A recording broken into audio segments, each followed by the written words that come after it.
Alright, in this video, we're going to be talking about the Suicide Squad DLC and the Giggler! The Giggler has returned. Are you guys excited to play the same 5 missions with the Giggler? Or other people actually call him the Cringeler. That's a good one. The Jonkler. I think that's the most popular one. The Jerker. Oh my, what the hell is that kind of implication? Is there a lore reason why the Giggler is like this? Is he insecure? Without man, crime has no punchline. Giggler and man, bro, that's a perfect alternate universe. I love it, man. The Gooner, I don't know if I could actually say that on here. Uh-oh, it's the Twinkler.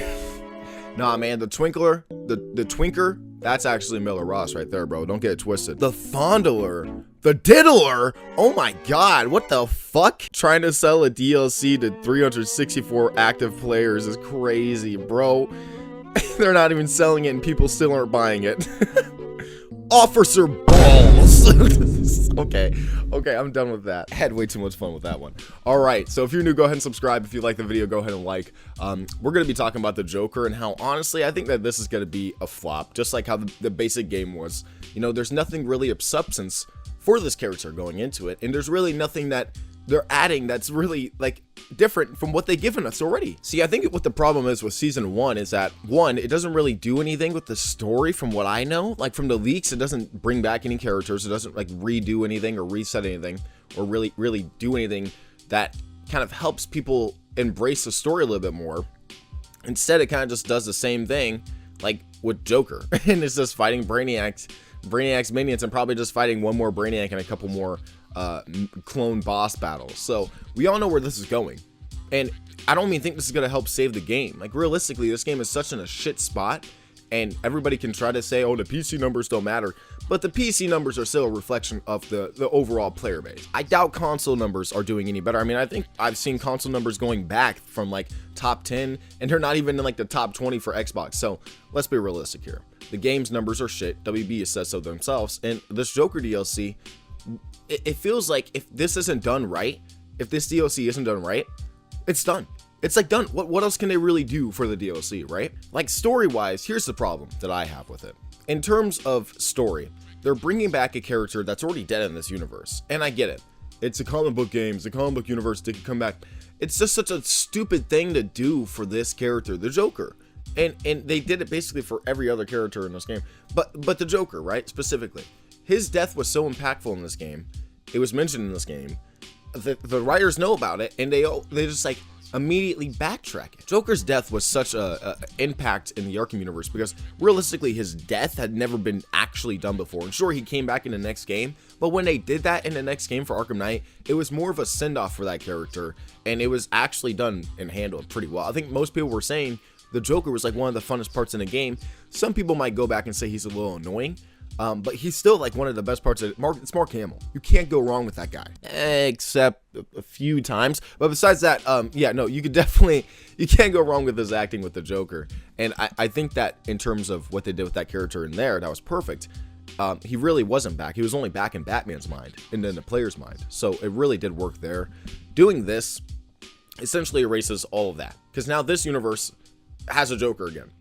Insecure or not, you know, who cares? It's still another Joker, and he's back. And if this Batman saw this, he would be fucking freaking out right now. He'd be like, what the fuck? He's back again? You know what I mean?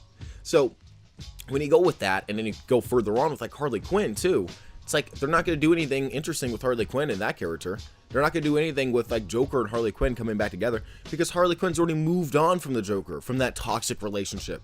Like, despite her simping over him for a good decade or something like that, I'm assuming from like Arkham Origins onward, she was a Joker simp, which is about like 10 years. So to be somebody simp for 10 years and, you know, basically be like their little slave for 10 years just to turn around and say that's toxic. I mean, now she's gonna just be fucking spiteful to the Joker.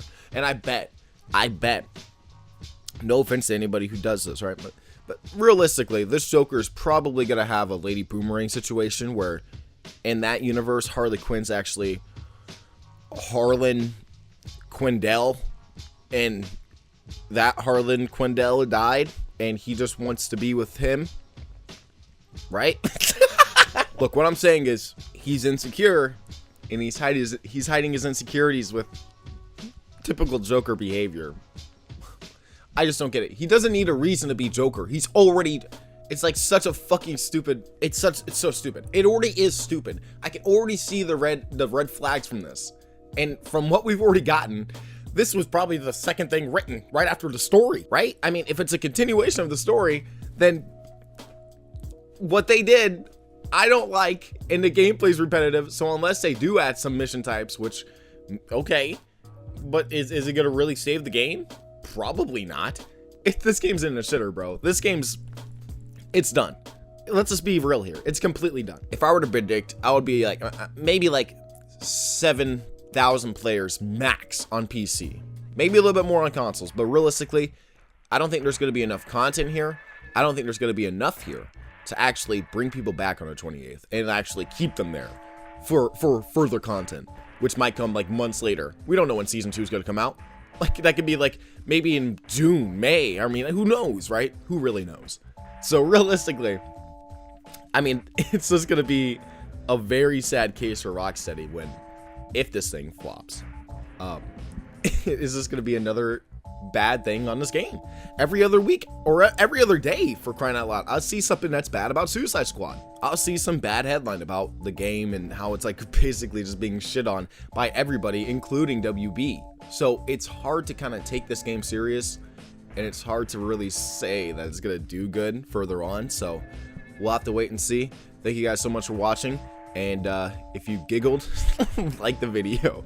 Peace out.